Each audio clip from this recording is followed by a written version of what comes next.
Hello everyone, and welcome to the Pentium 4 Recapathon, where we will be taking dead Pentium 4 motherboards, and we will be replacing faulty capacitors to hopefully bring as many as 5 desktops back from the dead.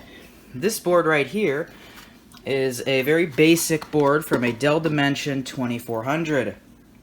This system, as you may notice, is missing its VRM capacitors. That's because they were bad, so I removed them. For Christmas this year, I got a Hacko desoldering pump, which I could not get any capacitors out properly without it. And ever since getting one, things have gotten a lot better. So, I managed to get all of them out. There were a handful here, and then another one right there. And they're all ready for new capacitors. In future episodes of this series, I will have the desoldering part in the video as well. However, I didn't this time because I was learning it. I was at my grandparents' house and my tripod broke. In fact, right now, I've haphazardly taped my mini tripod onto my big tripod to get this shot. So let's hope that it doesn't break. In the meantime, though, I gotta set up a fan. So, I'm going to set up a fan. Alright, I've got our fan. Now, I'm just kidding. The actual fan is just a bit bigger, and this will hopefully help manage fumes, because I do not want to breathe in all this soldering smoke. So, I'm going to get it plugged into the power strip here. That's also charging my phone. This is probably the jankiest video I've ever done, and we are going to get my soldering iron ready. I've got to install a new tip real quick, so I'll be right back. Alright, we're ready to begin. My soldering iron's heating up. Quick warning though, you're going to hear this the whole time.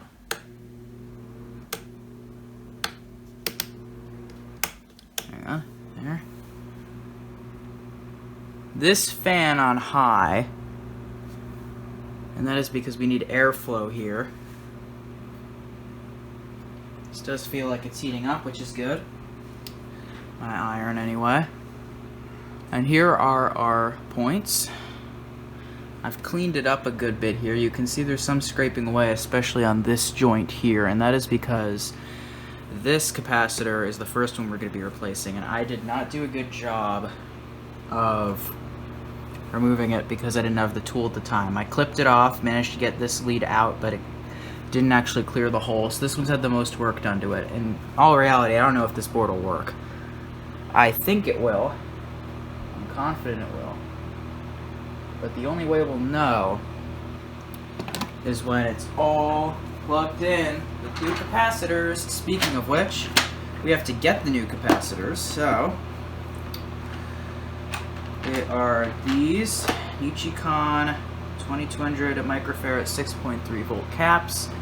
Again, this video feed isn't going to be the greatest right now because I am recording this from an iPhone 7 Plus, not a proper microscope.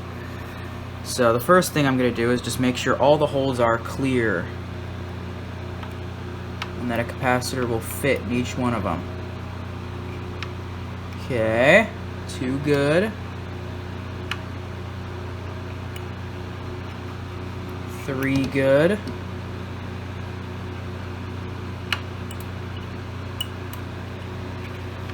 4 good. 5 good. 6 good. And 7 good. Okay, that is good. So now we're gonna put the thing in the hole. No, I'm just kidding.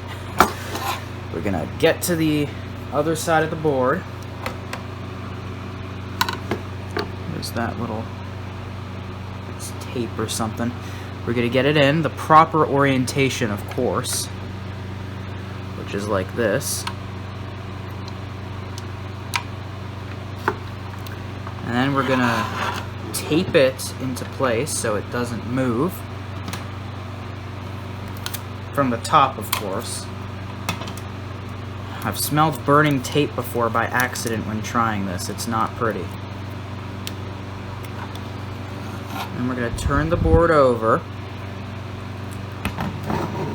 And then the idea is we just solder in each leg. So let's try that. I've got my solder. I'm going to snip a piece of it off.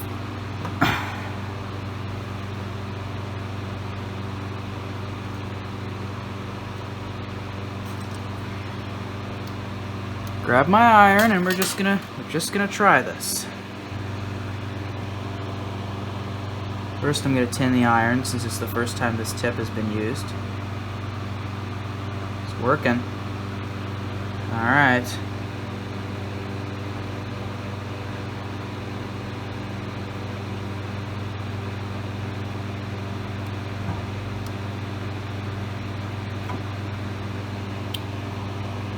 Okay.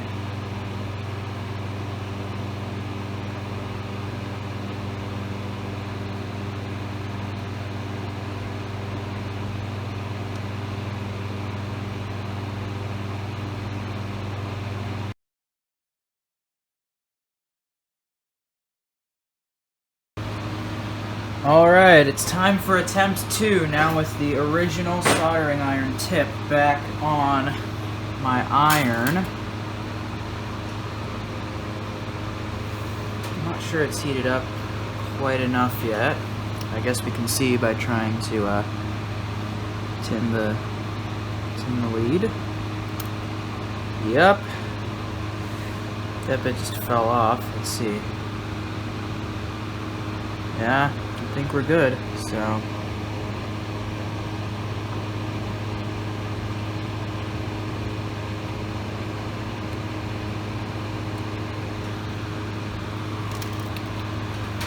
first thing I'm going to try to do is just smooth out this connection.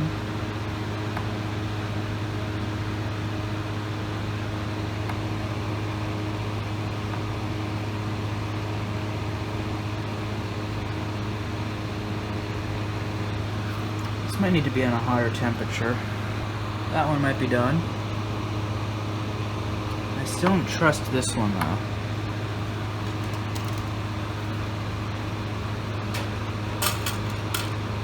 It might be connected. I'm gonna go ahead as is now. I'm gonna inspect it up close.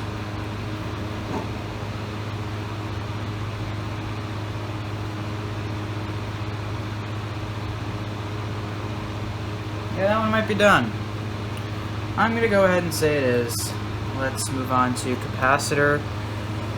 Let's see if this, if a telltale sign will be.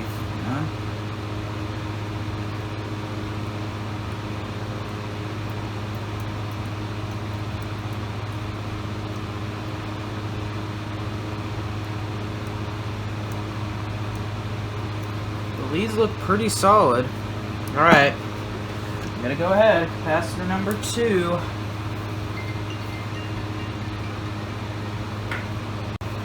Alright, I'm gonna install capacitor number 2 now.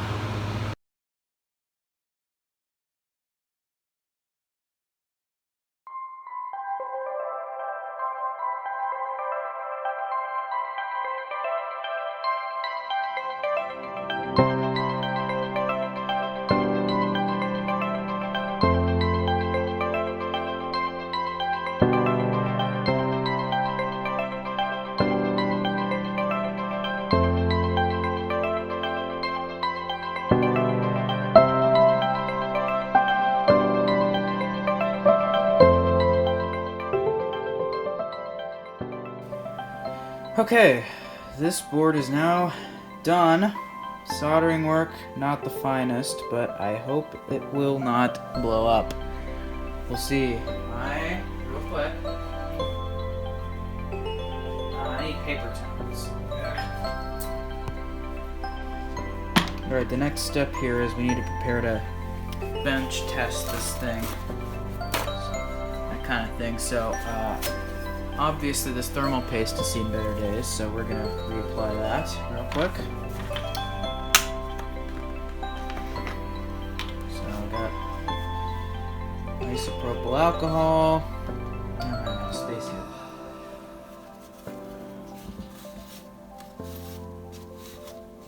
Finally cleaning this stuff off.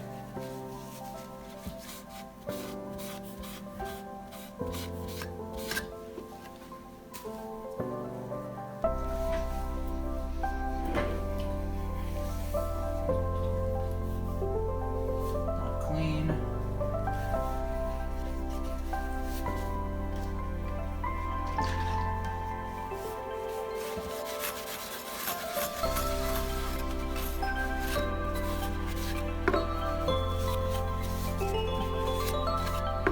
That's clean.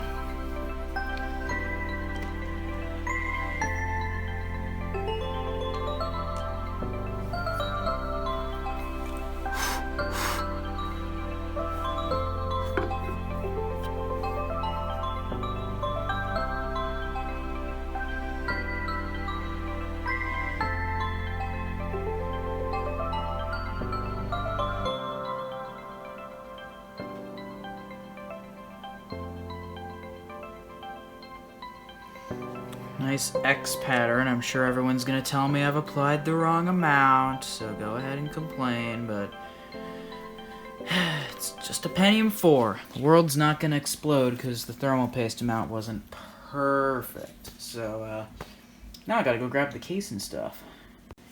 Alright, this is quite literally as jank as it gets. Which cord is this? Okay, it's this guy. Alright. Obviously this isn't a complete setup, but it has everything it needs to work. The most important parts, which are power, cooling, and RAM, and a video port connected. So if this thing's gonna work, it's gonna work now. So we're plugging in power and plugging it into the wall. Here we go. 3, 2, 1.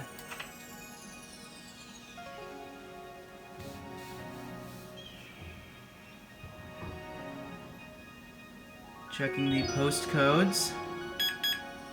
Ooh. My monitor is plugged in. Is it gonna get... Oh! Oh my God! This is the jank board, you can tell. It has the capacitor right there. Okay, keyboard. Oh my God. Alright, you'll have to forgive any bad camera angles, because remember, I'll put up a screenshot right now of my jank tripod setup right now, but down below I have a hard drive plugged in. This is a drive out of my working 2400. Yes, I have one of these that hasn't needed to be recapped, because it has a different board revision with a different capacitor manufacturer for the VRM caps that went bad on this board. And so, since it's another 2400 with identical spec, this drive should just boot. I also have the keyboard and mouse plugged in, so let's see. Yeah, it's auto booting again. Alright. It's auto booting, by the way, because I don't have a CMOS battery. Okay, it's performing the IDE config. This takes a couple minutes on my 8300. That one also has bad caps. You can sort of see it out in the very left. That will be the last episode, I'm thinking. That one hasn't fully died yet, but its VRM caps are starting to go bad. They're bulging. Alright. Protect the hard drive. Ooh! What's that auto adjust? Okay, there we go. Man, I love this monitor. Oh my God. It hasn't got... That is so fast. I've never seen a 2400 run that fast. Remember, this thing has 256 megabytes of RAM right now. My other 2400 doesn't even run this fast.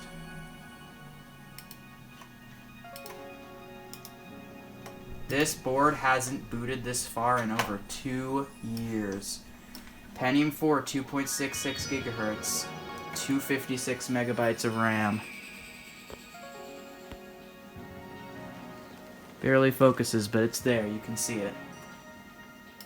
Let's launch into Word 03. Yep. Boots. don't have a whole lot on this install. Oh wait, games? Alright, I'm gonna get speakers hooked up real quick. Sound works. Alright, I think you know what it's time for.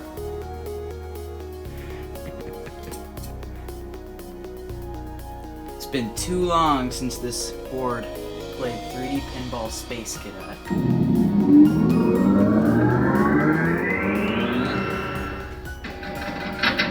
Oh yeah.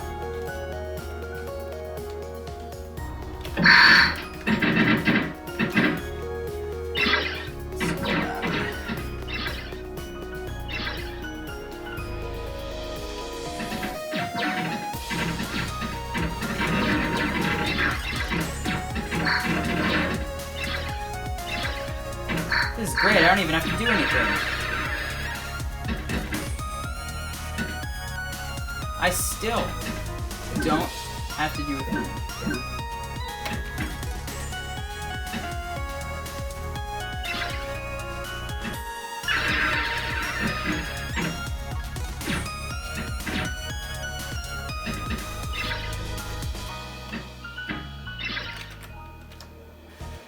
Alright.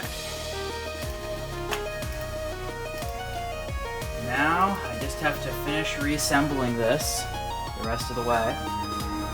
And then this will be ready to be used again. Although, actually, I might swap this board in to replace the dump rescue. The dump rescue is a little slower, actually. Its caps don't seem to be failing, but I guess old caps can cause these things to be slow. Because my 2400, my other one, the dump rescue dimension, as I've called it, it isn't like slow, it isn't like unstable like bad cap machines are. It's just not quite that fast. So, hey, this one's got fresh caps. I might end up keeping this one because I don't need two of the most generic desktop ever made. So I'm probably gonna try to get rid of whatever one I don't have. I don't even have two IDE drives. Like, I have a couple spare IDE drives, but they're like the wrong capacity for this era. One's a 6 gig and one's a 13. So like the drive I'm using now is a Slimline Maxter 40 gig, which is pretty fast. I have to hand it to it. But wow, I am so happy this worked. And I have 4 more that need caps, so just hold on until the next episode, and I'll be there. Bye, everyone. See everybody next time. Later.